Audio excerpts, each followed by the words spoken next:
Hello friends, स्वागत है आपके अपने ही यूट्यूब चैनल वीएन एजुकेशन में। तो फ्रेंड्स ध्यान दीजिएगा, आज हम लोग बिहार एसएससी इंटर लेवल 2024 ध्यान देंगे। हम लोग सेट नंबर 1 प्रैक्टिस करने वाले हैं, जो कि आपको ये न्यू बुक है यूथ कंपटीशन टाइम्स का, यूथ पब्लिकेशन का। ये आपको नया बुक आपको मार्केट में आया है, जिसका हम लोग प्रैक्टिस करने वाले हैं।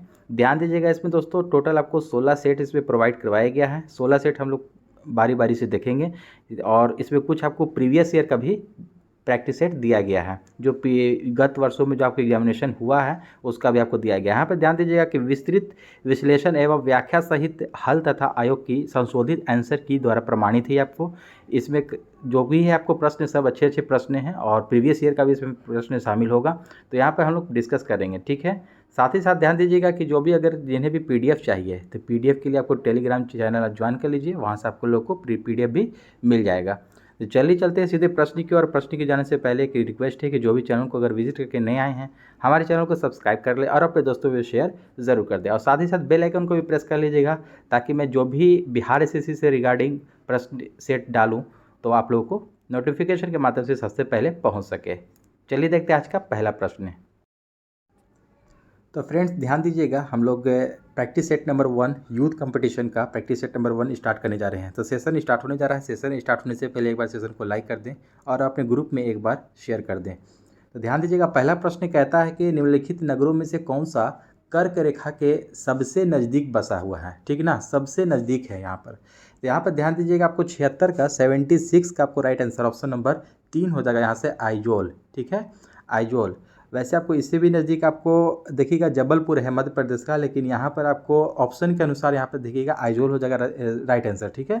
आइजोल जो है कि ध्यान दीजिएगा 23.5 डिग्री उत्तरी अक्षांश को कर्क रेखा कहा जाता है, ठीक है ना, कर्क रेखा कहा जाता है। 23.5 डिग्री उत्तरी अक्षांश को कर्क रेखा कहा जाता है। यह भारत को लगभग 2 बराबर भाग में डिवाइड करता है, यानी कि विभाजित करता है। और प्रश्नगत इसमें जो दिया हुआ है, ये आपको सबसे नज़दीक, आपको कर्क रेखा के नज़दीक आइजोल ही यहाँ पर आपको होगा। 23 यहाँ पर कितना है ध्यान दीजिएगा, 23 डिग्री, ठीक है ना, ये 2 है, 23 डिग्री 36 मिनट, ठीक है, 23 डिग्री 36 मिनट है ये इसका राइट आंसर। देखिए आइजोल इसमें बसा हुआ है। ध्यान दीजिएगा, कर्क रेखा जो भारत के जो बसा हुआ है, कर्क रेखा भारत के कितने राज्यों से होकर गुजरता है, ये भी एक प्रश्न पूछा जाता है, ठीक है। या तो इस तरह से पूछ लिया जाता है कि इनमें से कौन सा राज्य से होकर नहीं गुजरता है, ये भी। तो इसका एक मैं ट्रिक बताता हूँ आप लोगों को, और काफ़ी सारे मैंने सेट में बता रखा है, ठीक है। तो आप लोग उसको देखते होंगे कंटिन्यू, तो आप लोग को याद होगा ये, राम बाबू छमित्री झा, ठीक है, छमित्री झा, ठीक है। इस तरह से देखिएगा, रा से हो जाएगा आपका राजस्थान, म से मध्य प्रदेश, बा से हो जाएगा आपको बंगाल, गु से गुजरात, छ से छत्तीसगढ़, मी से मिजोरम, त्रि से त्रिपुरा, झा से झारखंड। ये 8 राज्य है जहाँ से भारत से होकर गुजरता है कर्क रेखा, ठीक है। तो इसको ध्यान में रखिएगा, आप लोग इसको नोट डाउन करेंगे आप लोग कॉपी में, और इसको याद कर लेंगे आप लोग इस तरह से ट्रिक को, ठीक है। तो नेक्स्ट क्वेश्चन देखेंगे हम लोग 77 यहाँ से। निम्नलिखित नगरीय केंद्रों में से कौन कोरोमंडल तट पर अवस्थित है, कोरोमंडल तट पर कौन सा अवस्थित है, इनमें से पूछ रहा है। तो 77 का राइट आंसर ऑप्शन नंबर 1 हो जाएगा, नागपट्टिनम, ठीक है, नागपट्टिनम यहाँ से आपका सही उत्तर होगा। नेक्स्ट क्वेश्चन यहाँ पर ध्यान दीजिएगा, कहता है कि नाथुला दर्रा भारत के किस राज्य में स्थित है। ध्यान दीजिएगा, नाथुला दर्रा पूछ रहा है भारत के किस राज्य में स्थित है। तो आपको ये राइट आंसर ऑप्शन नंबर 3 हो जाएगा, सिक्किम, ठीक है, सिक्किम हो जाएगा यहाँ से सही उत्तर आपका। इसका मैं भी एक ट्रिक बता देता हूँ आप लोग को, याद रखिएगा, ना जय, ठीक है, ना जय, ठीक है। एक नाथुला दर्रा आता है, एक आता है जयलेपला दर्रा, ये दोनों जो है आपको सिक्किम में है। इसका ट्रिक है ये, याद रखिएगा, नाजे नाथुला दर्रा और जयलेपला दर्रा दोनों आपको सिक्किम में पड़ता है। नेक्स्ट क्वेश्चन 79 नंबर कहता है, निम्नलिखित में से राज्य या केंद्र शासित राज्यों में से जाड़वा जनजाति है एक, ठीक ना, जाड़वा एक ट्राइब्स है, इसका निवास स्थान पूछ रहा है कि कहाँ पर ये निवास करता है लोग। तो 79 का आपको right answer option number D हो जाएगा। ये आपको अंडमान निकोबार में ये पाया जाता है, ये जनजाति, ठीक है, जाड़वा जनजाति जो है अंडमान निकोबार द्वीप समूह में पाया जाता है, इसको ध्यान में रखिएगा आप लोग। अगला प्रश्न कहता है, भारत के कुल भौगोलिक क्षेत्र में उत्तर प्रदेश का कितना भौगोलिक प्रतिशत है, उत्तर प्रदेश का कितना भौगोलिक प्रतिशत है। तो यहाँ पर ध्यान दीजिएगा, भारत के कुल भौगोलिक क्षेत्रफल में से पूछ रहा है, तो 7.33% है उत्तर प्रदेश का, ठीक है। 81 नंबर प्रश्न कहता है कि 2 सदिश वेक्टर बराबर होते हैं यदि क्या। ध्यान दीजिएगा, 81 का राइट आंसर ऑप्शन नंबर 3 हो जाएगा दोस्तों, उनके परिमाण और दिशा दोनों एक हों। ठीक है, दो सदिश राशि का देखिए ध्यान, सदिश राशि किसे कहते किसे हैं, ठीक है, वेक्टर क्वांटिटी। तो यहाँ पर ध्यान दीजिएगा कि उनके परिमाण और दिशा दोनों एक हों, एक ही हों, उसको आपको सदिश राशि कहते हैं। वही पूछा जा रहा है यहाँ पर आपको। और जिसका परिमाण और दिशा दोनों अलग अलग होता है उसको हम लोग अदिश राशि कहते हैं। ठीक है, 82 नंबर प्रश्न देखेंगे हम लोग कि भौतिक मात्रा एंट्रोपी की इकाई क्या है। भौतिक मात्रा एंट्रोपी की इकाई पूछ रहा है, यूनिट। तो 82 का आपको right answer option number D हो जाएगा दोस्तों, जूल प्रति केल्विन। क्या हो जाएगा? जूल प्रति केल्विन। 83 नंबर क्वेश्चन देखेंगे हम लोग, निम्नलिखित में से कौन सा ऊर्जा रूपांतरण है जो प्रकाश संश्लेषण नामक प्रक्रिया में होता है। ध्यान दीजिएगा, कह रहा है कि कौन सा ऊर्जा रूपांतरण होता है जो कि प्रकाश संश्लेषण नामक प्रक्रिया में शामिल है। तो 83 का right answer option number C हो जाएगा दोस्तों, प्रकाश ऊर्जा से रासायनिक ऊर्जा। ठीक है, जो सूरज से जो प्रकाश ऊर्जा आता है वो आपको उसको रासायनिक ऊर्जा में कन्वर्ट करता है। क्या? ऊर्जा रूपांतरण प्रकाश संश्लेषण की प्रक्रिया में। नेक्स्ट क्वेश्चन है कि मोहस पैमाने का प्रयोग किस लिए किया जाता है। मोहस पैमाने का जो यूज़ है किस लिए किया जाता है। तो 84 का right answer option number D हो जाएगा, खनिजों की कठोरता को मापने के लिए। खनिज जो होता है उसकी जो कठोरता है उसको मापने के लिए हम लोग मोहस पैमाने का यूज़ करते हैं। इसको याद रखिएगा अच्छे से, अच्छे प्रश्न है ये। नेक्स्ट क्वेश्चन है कि एक तोप फायरिंग के बाद पीछे क्यों हटती है। ये इसका तो आंसर आप लोग सभी लोग जानते होंगे कि क्यों हटती है पीछे। तो देखिएगा सी हो जाएगा आंसर यहाँ से आपका, न्यूटन की गति का तीसरा नियम यहाँ पर फॉलो करता है ये। जब एक तोप को जब फायरिंग करता है तो वो पीछे की ओर झटका देता है, चाहे आपको कोई गन भी अगर यूज़ चला रहे हैं, या आपको नाव पर से कूदना हो गया, या आपको जो रॉकेट छोड़ा जाता है, वो बहुत सारा उदाहरण है जो कि न्यूटन की गति का तीसरा नियम फॉलो करता है। ठीक है, इसका राइट आंसर सी होगा आपको। अगला प्रश्न कहता है निम्नलिखित में से कौन सा एक यौगिक नहीं है, या कौन सा एक कंपाउंड नहीं पूछ रहा है, इनमें से नहीं है। तो देखिएगा 86 का ऑप्शन नंबर यहाँ पर बी हो जाएगा, लोहा। ठीक है, लोहा एक यौगिक नहीं है। कार्बन मोनोऑक्साइड है आपको यौगिक है, सोडियम क्लोराइड भी है, जल भी है, लेकिन आपको लोहा सिर्फ सिंगल है आपको, ये यौगिक नहीं है। ठीक है, नेक्स्ट क्वेश्चन है कि निम्नलिखित में से विस्थापन के बारे में कौन सी बात गलत है। निम्नलिखित में से कौन सी विस्थापन के बारे में गलत पूछ रहा है, इनमें से कौन सा होगा। तो देखिएगा 87 का आपको राइट आंसर ऑप्शन नंबर एक पढ़ते हैं हम लोग कि यह धनात्मक, ऋणात्मक या शून्य हो सकता है। तो पहला वाला ही गलत है इनमें से, तो ऑप्शन नंबर ए ही यहाँ से सही हो जाएगा। विस्थापन कभी भी दूरी से अधिक नहीं होता है, ये सही है। इसका एसआई मात्रक मीटर है, विस्थापन का बिल्कुल मीटर होता है। यह हमेशा पॉजिटिव होता है आपको, क्या विस्थापन, तो ये आपका भी सही है। तीनों ही आपका ये सही हो जाएगा, लेकिन पहला वाला गलत है, यह धनात्मक, ऋणात्मक या शून्य हो सकता है, ऐसा नहीं है। ठीक है, ऑप्शन नंबर ए यहाँ से राइट होगा। नेक्स्ट क्वेश्चन कि एल्युमिनियम के परमाणुओं के 4 मोल का द्रव्यमान क्या है। एल्युमिनियम के परमाणुओं के 4 मोल का द्रव्यमान पूछा जा रहा है यहाँ से। तो 88 का आपको right answer option number B हो जाएगा, 108 ग्राम। ठीक है, 88 का right answer option number B हो जाएगा यहाँ से, 108 ग्राम यहाँ से सही उत्तर हो जाएगा। यहाँ पर ध्यान दीजिएगा 27 × 4 एल्युमिनियम की द्रव्यमान संख्या देखिए कैसे है। एल्युमिनियम का द्रव्यमान संख्या कितना होता है, 27 होता है, और उसको कह रहा परमाणु के 4 मोल का द्रव्यमान, तो × 4 कर दीजिए, तो आपको 108 ग्राम यहाँ से उत्तर आ जाएगा। नेक्स्ट क्वेश्चन है यहाँ पर कि किसी कक्षा में 2 इलेक्ट्रॉनों में अंतर किससे किया जाता है। किसी कक्षा में पूछ रहा है 2 इलेक्ट्रॉनों में अंतर, डिफरेंस किससे किया जाता है इनमें से। चुंबकीय क्वांटम संख्या, या चक्रण, या मूल, या दिगंशी क्वांटम संख्या, कौन सी क्वांटम संख्या से किया जाता है। 89 का ऑप्शन नंबर बी हो जाएगा यहाँ से, चक्रण क्वांटम संख्या में जो है 2 इलेक्ट्रॉनों में अंतर किया जाता है किसी कक्षा में। 90 नंबर प्रश्न कहता है कि अलग अलग परमाणु संख्या और समान द्रव्यमान संख्या वाले तत्वों से बने परमाणु खाली स्थान के रूप में जाने जाते हैं। ध्यान दीजिएगा, यहाँ पर काफ़ी अच्छे प्रश्न हैं। देखिएगा सब लूसेंट का ये प्रश्न है। लूसेंट आप लोग बढ़िया से पढ़े होंगे तो आप लोग इसको अच्छे से कर सकते हैं। अलग अलग परमाणु संख्या पूछ रहा है और समान द्रव्यमान संख्या है उसका, तो उस तत्व से बने परमाणु के रूप में किस रूप में जाना जाता है। संभारिक, समलवन, समस्थानिक या आयन। तो यहाँ पर ध्यान दीजिएगा 90 का आपको राइट आंसर ऑप्शन नंबर 1 हो जाएगा, संभारिक, जिसको आइसोटोप्स कहते हैं इंग्लिश में भी याद रखेंगे आप लोग, आइसोटोप। ठीक है, संभारिक। नेक्स्ट क्वेश्चन यहाँ पर कहता है जल चक्र में हिम और बर्फ सीधे वाष्प में परिवर्तित हो जाते हैं, इस प्रक्रिया को हम लोग क्या कहा जाता है, क्या कहते हैं। ध्यान दीजिएगा, कह रहा है कि जल चक्र में जो होता है हिम और बर्फ सीधे वाष्प में परिवर्तित हो जा रहे हैं, तो इस प्रोसेस को क्या कहेंगे। 91 का आपको right answer option number B हो जाएगा, सब्लिमेशन। ठीक है, ऊर्ध्वपातन कहते हैं हम लोग उसको। ठीक है, ऊर्ध्वपातन। नेक्स्ट क्वेश्चन है आपका कि दो कार्बन परमाणुओं के बीच एक द्विआबंध खाली स्थान द्वारा बनता है।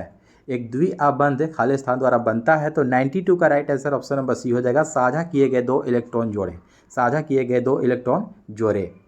नेक्स्ट क्वेश्चन है कि निम्नलिखित में से किसने कोशिका शब्द का प्रतिपादन किया। कोशिका शब्द का प्रतिपादन किसने किया, तो 93 का आपको right answer option number B हो जाएगा यहाँ से, रॉबर्ट हुक। ठीक है, रॉबर्ट हुक जो है ये आपको कोशिका शब्द का प्रतिपादन किया था। नेक्स्ट क्वेश्चन है कि ऑर्नियोलॉजी अध्ययन है ये, इसमें आपको किसका अध्ययन किया जाता है ऑर्नियोलॉजी में, तो 94 का right answer option number A हो जाएगा। आपको ऑर्नियोलॉजी में आपको स्वप्नों का अध्ययन किया जाता है, जो ख्वाब हम लोग देखते हैं। ठीक है, स्वप्नों का अध्ययन किया जाता है ऑर्नियोलॉजी में। और एक ऑर्निथोलॉजी आता है जिसे पक्षियों का अध्ययन किया जाता है। ऑर्निथोलॉजी में पक्षियों का अध्ययन किया जाता है। अगला प्रश्न कहता है 95 नंबर की पादपों में जल का परिवहन निम्नलिखित में से किसके माध्यम से होता है। प्लांट में जल का जो परिवहन होता है ये किसके माध्यम से होता है, पूछा जा रहा है। जाइलम, फ्लोएम, रंध्र या मूल रोम। ध्यान दीजिएगा 95 का आपको राइट आंसर पहला ही है, जाइलम। जाइलम के द्वारा देखिएगा पादपों में जो जल का जो परिवहन होता है, जो ऊपर जाता है सब पूरे भाग में आपको पादप के, प्लांट के, तो वो जाइलम के माध्यम से जाता है। और उस पर जो भोजन बनाने का जो कार्य होता है ना, वो आपको फ्लोएम के द्वारा होता है। ठीक है, और जो पत्ती में जो छोटे छोटे छिद्र होते हैं पत्तों में, उसको हम लोग रंध्र कहते हैं। ठीक है, स्टोमाटा, इसको भी याद रखिएगा आप लोग। अगला प्रश्न कहता है निम्नलिखित में से किस रूप में कार्बोहाइड्रेट्स हमारे शरीर में संचित होते हैं। ठीक है, कौन से रूप में कह रहा है, यानी कि कौन से रूप में कार्बोहाइड्रेट्स हमारे शरीर में, बॉडी में संचित होते हैं, तो 96 का राइट आंसर ऑप्शन नंबर यहाँ पर देखिएगा 3 हो जाएगा यहाँ से, ग्लाइकोजन। ठीक है, ग्लाइकोजन के रूप में संचित होते हैं कार्बोहाइड्रेट। नेक्स्ट क्वेश्चन यहाँ पर ध्यान दीजिएगा कि निम्नलिखित में से क्या एक प्राकृतिक ज्वाला मंदक है। निम्नलिखित में से क्या एक प्राकृतिक ज्वाला मंदक है इनमें से, तो 97 का सी हो जाएगा, डीएनए। ठीक है, डीएनए यहाँ से आपका सही उत्तर हो जाएगा। यहाँ से डीएनए का फुल फॉर्म होता है डीऑक्सी राइबो न्यूक्लिक एसिड। ठीक है, डीऑक्सी राइबो न्यूक्लिक एसिड, इसको याद रखिएगा आप लोग। नेक्स्ट क्वेश्चन है कि निम्नलिखित में से किस काल में भारत में शुतुरमुर्ग पाए जाते थे। कौन से काल में पूछ रहा है कि भारत में शुतुरमुर्ग आपको पाए जाते थे। पुरापाषाण काल, नवपाषाण, मध्यपाषाण या महापाषाण काल में, कौन से काल में, तो 98 का राइट आंसर ऑप्शन नंबर 1 हो जाएगा, पुरापाषाण काल में शुतुरमुर्ग पाए जाते थे। ठीक है, नेक्स्ट क्वेश्चन 99 नंबर है कि 5 जगत वर्गीकरण का प्रतिपादन खालिस्तान किया गया। 5 जगत में जो वर्गीकरण, क्लासिफिकेशन ऑफ 5 किंगडम जो हुआ था, आपको किया था प्रतिपादन, ये किसने किया था, आप लोग जानते होंगे, देखिएगा विटकर ने किया था। ऑप्शन नंबर 99 का ए हो जाएगा, विटकर ने किया था। इसको कब आपको किया था वर्गीकरण, 1969 में। ठीक है, 1969 में 5 जगत में इन्होंने बांटा था। कौन कौन सा वो 5 जगत है, तो एक है मोनेरा, प्रोटिस्टा, पादप, कवक और शैवाल। ठीक है, और ये एनिमल यानी कि जंतु में वर्गीकृत किया था। ये 5 जगत है जो बांटा था। नेक्स्ट क्वेश्चन देखेंगे 100 नंबर, निम्नलिखित में से कौन जनसंख्या परिवर्तन का एक महत्वपूर्ण निर्धारक है। ठीक है, निम्नलिखित में से कौन जनसंख्या परिवर्तन का एक मूल निर्धारक, महत्वपूर्ण निर्धारक है, तो 100 का आपको right answer option number B हो जाएगा यहाँ से, प्रवासन। अगला प्रश्न कहता है कि रोमन गणराज्य जो 509 ईसा पूर्व से 27 ईसा पूर्व तक कायम रहा का तख्ता पलट, इसका तख्ता पलट खालिस्तान ने किया, जो कि जूलियस सीजर का दत्तक पुत्र तथा उत्तराधिकारी था। ध्यान दीजिएगा, रोमन गणराज्य में पूछा जा रहा है कि 509 से 27 ईसा पूर्व यानी कि बीसी, ठीक है, जो कायम रहा उसका तख्ता पलट खालिस्तान ने किया। किसने किया, जो कि जूलियस सीजर का दत्तक पुत्र तथा उत्तराधिकारी था। 101 का आपको right answer option number C हो जाएगा, ऑगस्टस। ठीक है, ऑगस्टस यहाँ से सही उत्तर हो जाएगा आपका। 102 नंबर प्रश्न है कि भारत में वैदिक सभ्यता खालिस्तान नदी के किनारे विकसित हुई थी। भारत में वैदिक सभ्यता जो है कि खालिस्तान नदी के किनारे विकसित हुई थी, तो 102 का आपको राइट आंसर ऑप्शन नंबर 4 हो जाएगा, सरस्वती नदी के किनारे। कौन सी नदी, सरस्वती नदी के किनारे वैदिक सभ्यता विकसित हुई थी। नेक्स्ट क्वेश्चन है आपका कि सेल्यूसिड मौर्य युद्ध में सेल्यूकस ने निम्नलिखित में से किस मौर्य शासक के विरुद्ध युद्ध लड़ा था। सेल्यूसिड मौर्य युद्ध में पूछ रहा है कि सेल्यूकस ने निम्नलिखित में से किस मौर्य शासक के विरुद्ध युद्ध लड़ा था। 103 का right answer option number C हो जाएगा, चंद्रगुप्त मौर्य के विरुद्ध। किसके, चंद्रगुप्त मौर्य।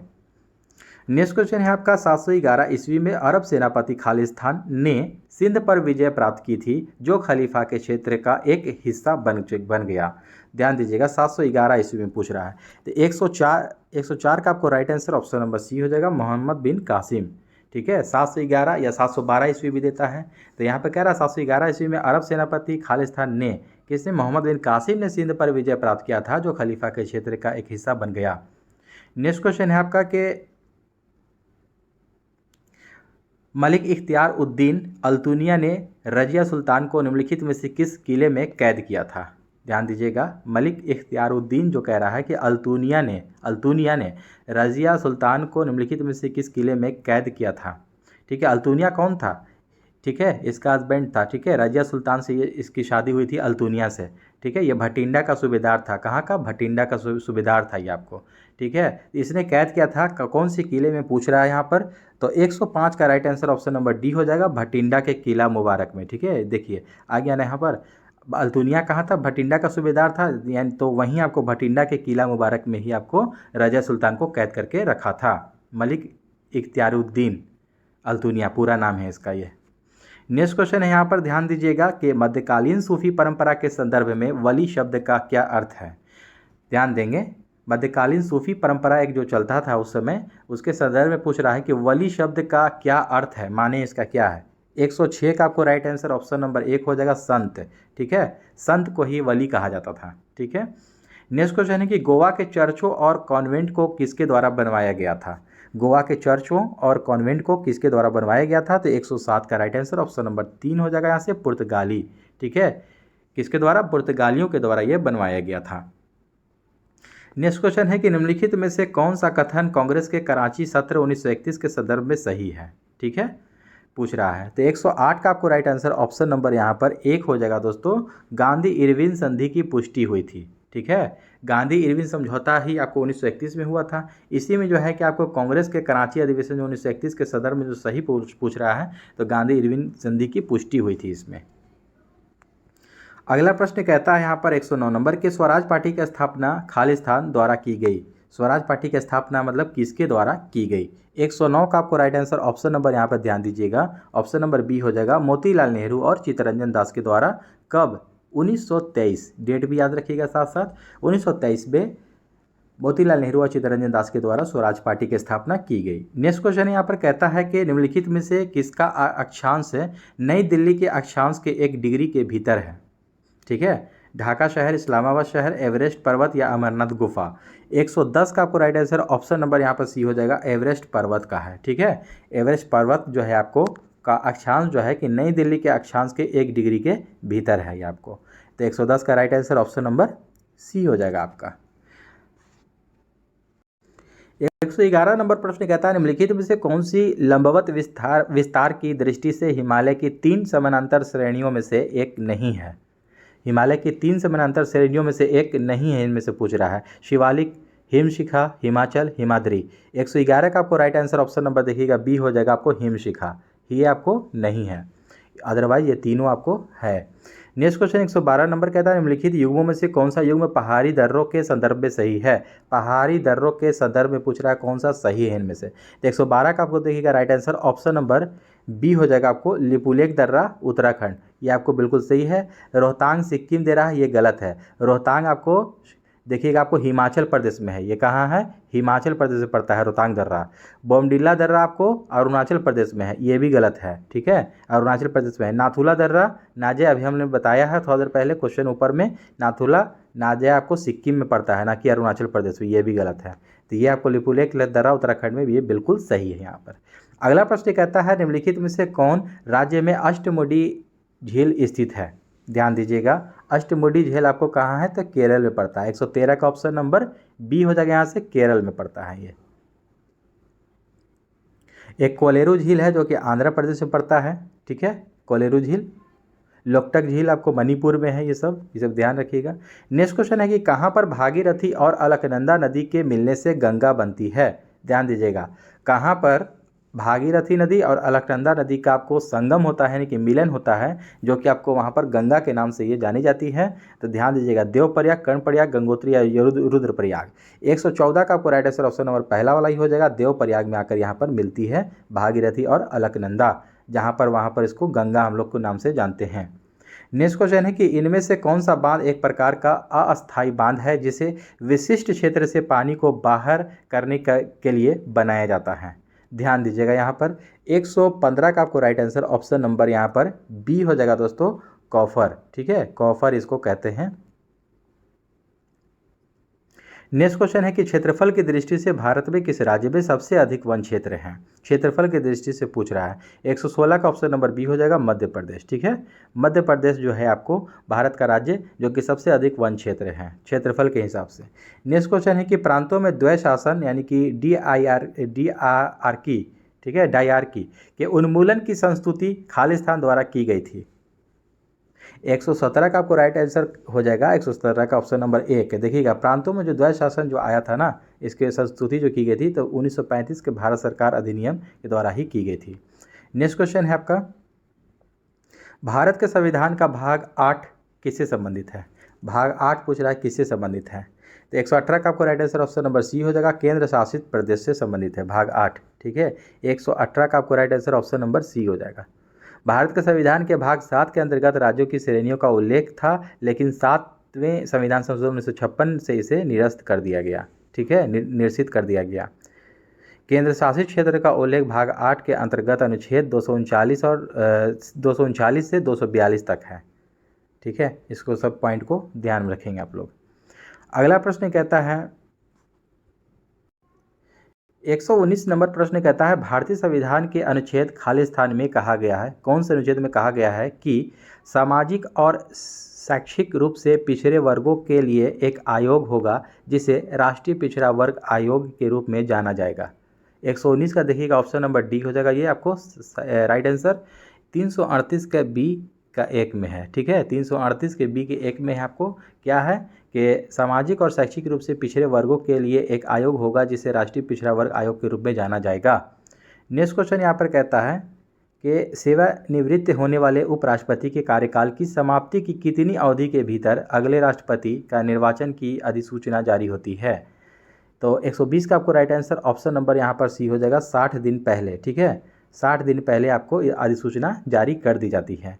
अगला प्रश्न है कि लोकसभा की बहस किस भाषा में मुद्रित होती है, कौन सी भाषा में। हिंदी, अंग्रेजी, संस्कृत, दोनों हिंदी और अंग्रेजी। 121 का देखिएगा राइट आंसर हो जाएगा डी, यानी कि दोनों भाषा में, हिंदी और अंग्रेजी दोनों भाषा में आपको ये मुद्रित होती है लोकसभा की बहस।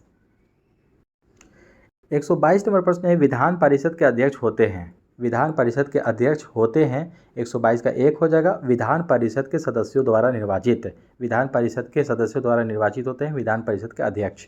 नेक्स्ट क्वेश्चन है आपका कि निम्नलिखित में से कौन सा अनुच्छेद सर्वोच्च न्यायालय की आनुषंगिक शक्तियों से संबंधित है। आनुषंगिक शक्तियों से संबंधित है कौन सा अनुच्छेद।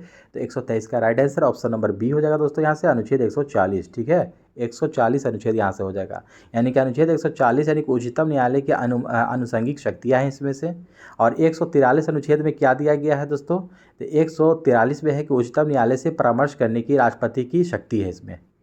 138 में क्या है, इसमें है उच्चतम न्यायालय के यानी कि सुप्रीम कोर्ट की अधिकारिता की वृद्धि है इसमें।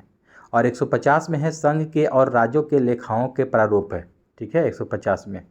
अगला प्रश्न 124 नंबर है कि भाषाई आधार पर राज्यों के पुनर्गठन की मांगों का अध्ययन करने के लिए 1948 में भारतीय राष्ट्रीय कांग्रेस के द्वारा एक समिति का गठन किया गया था। इस समिति के अध्यक्ष कौन थे। 124 का राइट आंसर ऑप्शन नंबर 1 हो जाएगा, एस.के. धर थे। इस कमेटी के अध्यक्ष कौन थे, समिति के एस.के. धर। नेक्स्ट क्वेश्चन, भारत के संविधान में निम्नलिखित में से कौन सा संशोधन भारत के भाषा के आधार पर भारतीय राज्यों के पुनर्गठन को संवैधानिक रूप से बदलने के प्राथमिक उद्देश्य के साथ पारित किया गया था। ध्यान दीजिएगा, भारत के संविधान में निम्नलिखित में से कौन सा संशोधन है जो कि भाषा के आधार पर भारतीय राज्यों के पुनर्गठन को संवैधानिक रूप से बदलने के प्राथमिक उद्देश्य के साथ पारित किया गया था। 125 का ऑप्शन नंबर बी हो जाएगा, 7वां संशोधन। कौन सा, 7वां संविधान संशोधन। नेक्स्ट क्वेश्चन है आपका, और 7वां संशोधन हुआ था कब, अगर ये पूछ देगा तो 1956 याद रखिएगा, कब 1956 में हुआ था, इसे भी ध्यान में रखना है।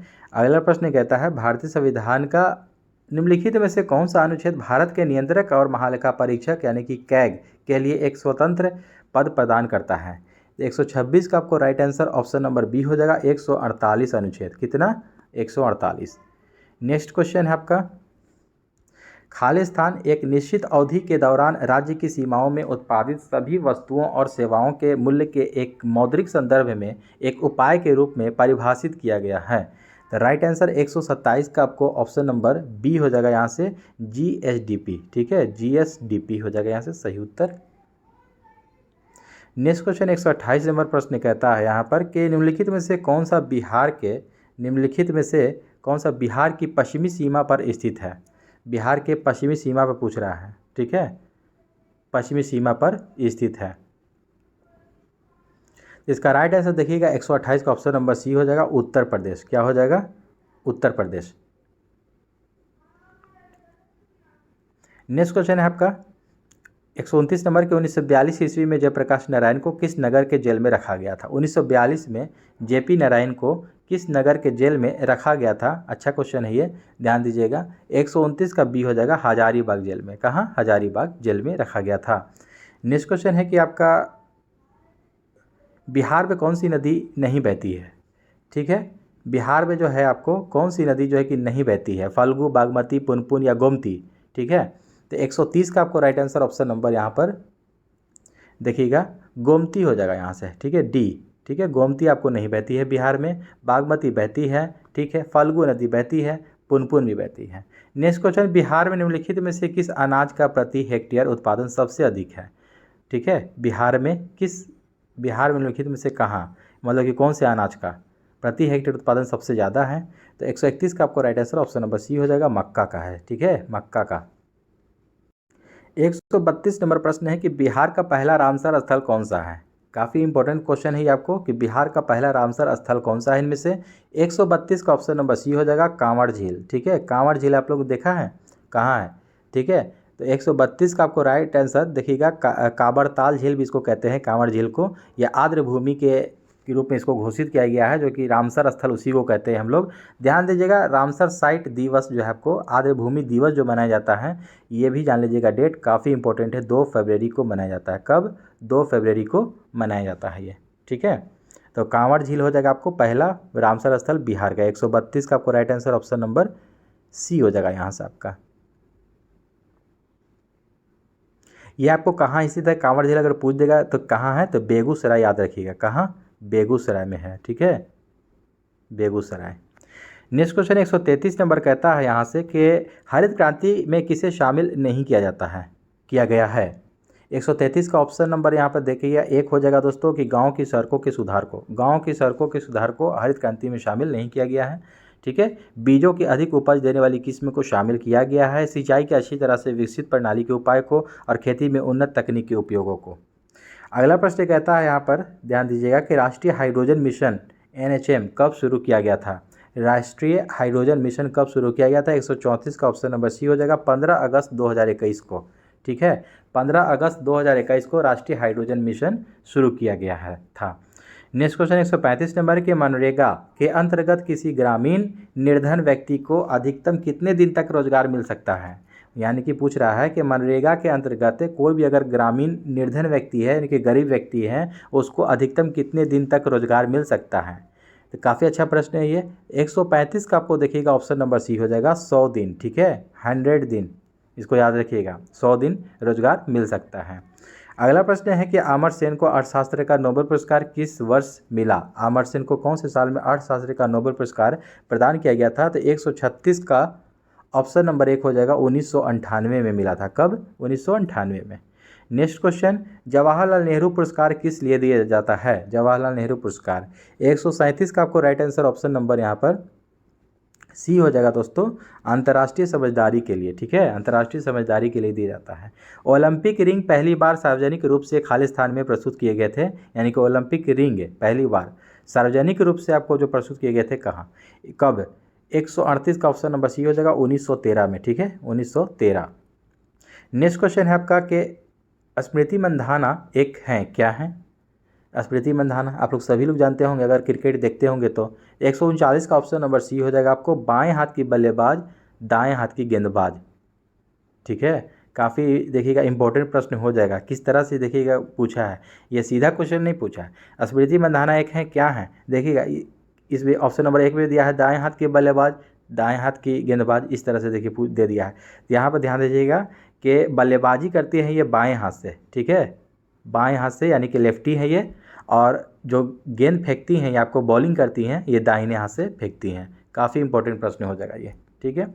अगला प्रश्न हो जाएगा यहाँ से, हमारे देश की सबसे प्राचीन भाषा कौन सी है? हमारे देश की सबसे प्राचीन भाषा पूछा जा रहा है, हिंदी, पाली, संस्कृत, उर्दू। 140 का ऑप्शन नंबर सी हो जाएगा, संस्कृत प्राचीन भाषा है। द इकाबॉग नामक पुस्तक किसने लिखा? द इकाबॉग नामक पुस्तक किसने लिखा? 141 का ऑप्शन नंबर यहाँ पर एक हो जाएगा दोस्तों, जेके रॉलिंग। ठीक है, हैरी पॉटर भी इन्होंने ही लिखा था। हैरी पॉटर आप लोग सभी लोग जानते होंगे, जेके रॉलिंग का ही लिखा हुआ है, और द इकाबॉग भी है आपको जेके रॉलिंग का ही लिखा हुआ है। इसको ध्यान में रखिएगा आप लोग, काफ़ी इंपॉर्टेंट प्रश्न है, ठीक है। और रस्किन बॉन्ड का भी देखिएगा आता है बुक, इंपॉर्टेंट जो कि बुक होता है इनका है how to be a writer, how to be a writer, ठीक है। अगला प्रश्न देखेंगे हम लोग 142 नंबर, निम्नलिखित में से कौन सी श्रीलंका की पहली आधिकारिक भाषा है? श्रीलंका की, तो श्रीलंका की आपको आधिकारिक भाषा यहाँ पर ध्यान दीजिएगा, ऑप्शन नंबर यहाँ पर हो जाएगा 142 का ए हो जाएगा, सिंहली। ठीक है, सिंहली। नेक्स्ट क्वेश्चन है आपका कि फिनलैंड की राजधानी क्या है? तो फिनलैंड की राजधानी हेलसिंकी है, ठीक है, हेलसिंकी। ऑप्शन नंबर 143 का बी हो जाएगा, हेलसिंकी। ताशकंद किसकी राजधानी है, कौन से देश की राजधानी है? तो उज्बेकिस्तान की है ये, उज्बेकिस्तान की राजधानी है ताशकंद, ठीक है। अगर बर्न का बारे में पूछ लेगा तो ये कहाँ किस देश की राजधानी है? स्विट्जरलैंड की राजधानी है बर्न, ठीक है, इसको भी याद रखिएगा। डबलिन आयरलैंड की राजधानी है, डबलिन आयरलैंड की राजधानी है। अगला प्रश्न कहता है 1928 में किसने खोज, 144 नंबर प्रश्न है कि 1928 में किसने खोज की थी कि जब रंगीन प्रकाश की किरण किसी द्रव में प्रवेश करती है तो उस द्रव द्वारा प्रकीर्णित प्रकाश का एक हिस्सा अलग रंग का हो जाता है। तो कौन यहाँ पर किसने ये आपको खोज किया था 1928 में? 144 का ऑप्शन नंबर सी हो जाएगा, सीवी रमन, ठीक है, रमन इफेक्ट। इनको रमन इफेक्ट के लिए नोबेल पुरस्कार भी आपको दिया गया था, इसको ध्यान में रखिएगा, ठीक है। काफ़ी इंपॉर्टेंट प्रश्न है, कब दिया गया था? 1930 में। बहुत वीवीआई प्रश्न हो जाता है ये। तो सीवी रमन को 1930 में रमन इफेक्ट के लिए ही, ठीक ना, रमन इफेक्ट के लिए ही आपको पुरस्कार दिया गया था, नोबेल पुरस्कार दिया गया था इनको, ठीक है, 1930 में दिया गया था। और 1928 में इन्होंने ये खोज किया था कि रंगीन प्रकाश की किरण किसी द्रव में प्रवेश करती है तो उस द्रव का प्रकीर्णित प्रकाश एक हिस्सा अलग रंग का हो जाता है। 144 का सी हो जाएगा दोस्तों। नेक्स्ट क्वेश्चन है कि आपको प्रेरणा कुंडलित आविष्कार किसने किया था? प्रेरणा कुंडली का आविष्कार किसने किया? 145 का डी हो जाएगा, निकोलस कालन, ठीक है, निकोलस कालन। अगला प्रश्न है कि भारत की G20 अध्यक्षता के तहत सस्टेनेबल फाइनेंशियल वर्किंग ग्रुप की पहली बैठक 2 फरवरी 2023 को कहाँ हुई थी? 146 का राइट आंसर ऑप्शन नंबर यहाँ पर देखिएगा तो डी हो जाएगा, गुवाहाटी में। कहाँ? गुवाहाटी।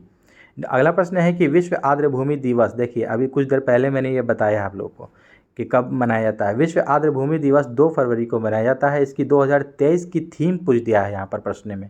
तो 147 का आपको राइट आंसर ऑप्शन नंबर 1 हो जाएगा, it's time for wetlands restoration. तो यहाँ पर ध्यान दीजिएगा, ऑप्शन में कह रहा है ऑप्शन नंबर 1 हो जाएगा, it's time for wetlands restoration. इसका आपको थीम था 2023 का। यहाँ पर ध्यान दीजिएगा, इसके बारे में कुछ डिटेल्स आप लोगों को मैं बता देता हूँ। 147 का, प्रतिवर्ष 2 फरवरी को जो है कि विश्व आर्द्रभूमि दिवस मनाया जाता है। ये फरवरी 1972 में ईरान के रामसर में आर्द्रभूमि पर सम्मेलन को अपनाया गया था। विश्व आर्द्रभूमि दिवस 2023 की जो थीम हो गई आपको यही होगी, आपको it's time for wetlands restoration, ठीक है, जो आर्द्रभूमि पुनर्जीवन को प्राथमिकता देने के लिए तत्काल आवश्यकता पर प्रकाश डालता है। अगला प्रश्न 148 नंबर कहता है कि यूपीआई लाइट फीचर लॉन्च करने वाला पहला भुगतान बैंक कौन बन गया है? ध्यान दीजिएगा, काफ़ी अच्छा प्रश्न है ये। यूपीआई लाइट फीचर लॉन्च करने वाला पहला भुगतान बैंक कौन बन गया है? तो 148 का ऑप्शन नंबर 1 हो जाएगा, पेटीएम पेमेंट्स बैंक, ठीक है। अगला प्रश्न कहता है 149 नंबर कि बिहार के कितने जिलों में ग्रेडेड एक्शन प्लान लागू किया जाएगा? ग्रेडेड ग्रेडेड एक्शन प्लान लागू किया जाएगा बिहार के कितने जिलों में? ठीक है, बिहार में टोटल कितना जिला है? 38 जिला है, इसको याद रखिएगा आप लोग। ठीक है, 149 का आपको राइट आंसर ऑप्शन नंबर 1 हो जाएगा। 38 में से टोटल 25 जिला में ये लागू किया जाएगा, ग्रेडेड एक्शन प्लान लागू किया जाएगा। और इस सेट का अंतिम प्रश्न है दोस्तों कि किस जिले में बिहार का सबसे बड़ा बॉटलिंग प्लांट स्थापित किया जाएगा? तो 150 का right answer option number C हो जाएगा, बेगूसराय में। कहाँ? बेगूसराय में। तो ध्यान दीजिएगा, ये हम लोग यूथ कंपटीशन का दोस्तों आज पहला प्रैक्टिस सेट हम लोगों ने कंप्लीट किया है। इसके साथ साथ और भी मैं प्रैक्टिस सेट लाऊंगा आप लोग को, देखिएगा वॉल्यूम 3 लाऊंगा मैं आप लोगों के साथ। ठीक है, प्लेटफॉर्म का जो कि 1 और 2 कंप्लीट है, और भी इसके साथ साथ काफ़ी सारे कंप्लीट किए हुए हैं हमने इस पब्लिकेशन का। प्लेलिस्ट बना हुआ है दोस्तों, जाइए रिवीजन स्टार्ट कर दें आप लोग, क्योंकि एग्जाम का टाइम काफ़ी करीब है। तो चलिए देखते हैं, मिलते हैं हम लोग एक और नेक्स्ट सेट में। जय हिंद।